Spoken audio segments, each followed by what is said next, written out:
12 days ago I posted the last video on the Invest for the Future channel, and you all know the reasons for that if you're watching this, I guess.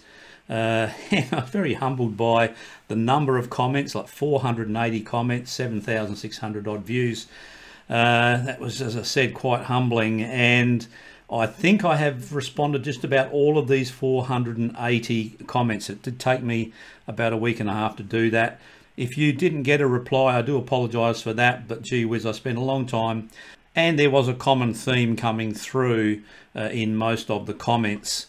And yeah, I know everybody would like the videos to still be there, but I just can't afford to take the risk, and so I actually haven't shut the channel down, so to speak. All the videos though have been turned to private, with the exception of all of the Wagon Wheel videos, which will remain visible. And this has come about as a result of the significant number of people who are saying, surely you can keep doing the Wagon Wheel videos, even though the strategy is not going particularly well over the last couple of months. But it seems as though people enjoy my discussion of the thoroughbred racing. And so I've rebranded the channel, so to speak, and so it's no longer going to be called Invest for the Future. It's just going to be my name. John Palmer is going to be the name of the channel, and the description of the channel is on screen there for you. You can pause and have a read through if you like. But the Wagon Wheel will still be a feature of the content, but I'm also going to widen the content to talk about historical and also current statistics, and how we might perhaps use them in helping us trying to find those elusive winners.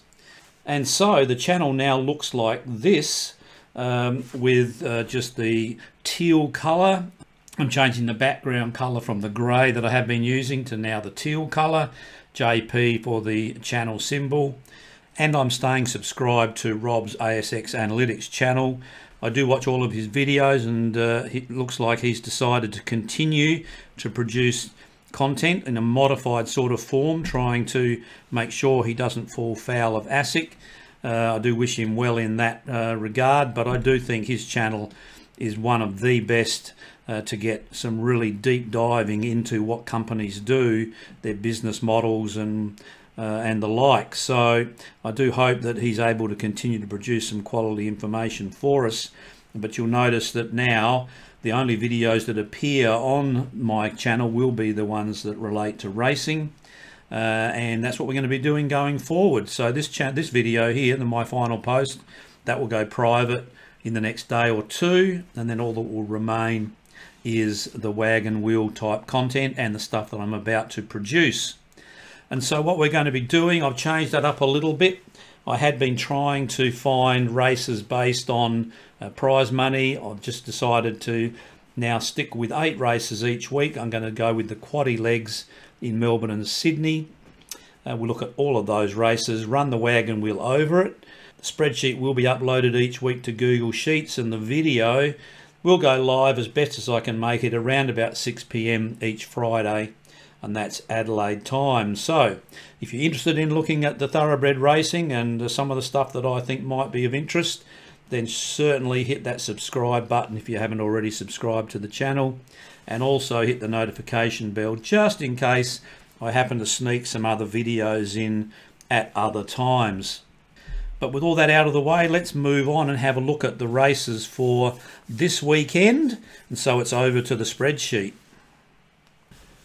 And so beginning with Randwick Race 7, if you have a close look at the Wagon Wheel, I have made a few minor little modifications to how the calculations are made. Now I'm not going to talk about it in today's video, but I will do it at the start of the video for next Friday, explaining the logic behind what I'm doing, and it is based on some historical data that I've been able to get my hands on. So we'll get to that next Friday, but right now let's have a look at the races. Pretty tough meetings, I think, for the week. The first race here, Randwick Race 7, the top selection, which will be a bet at this stage, is Moroni. It's certainly overs, and so I'll be having a bet on that one. If we go to Randwick Race 8, the wagon says there's about 6 chances in this race. And Forbidden Love has come up with the top pick again. Now, it ran 4th last week. I thought it was a very nice run, drew very wide, and it still ran home to run fourth with horses that had better runs in the race, I think, coming over the top of it at the end. But yep, $4.80 compared with the Wagon's price of $3.75, so I'll be having a bid on that one. But the next two races, the Wagon says, are pretty hard, and so there are no value bets in race 9 and there are no value bets in race 10. But when you download it, these things might change, because if there are scratchings or the prices change, perhaps one of them might become a value bet.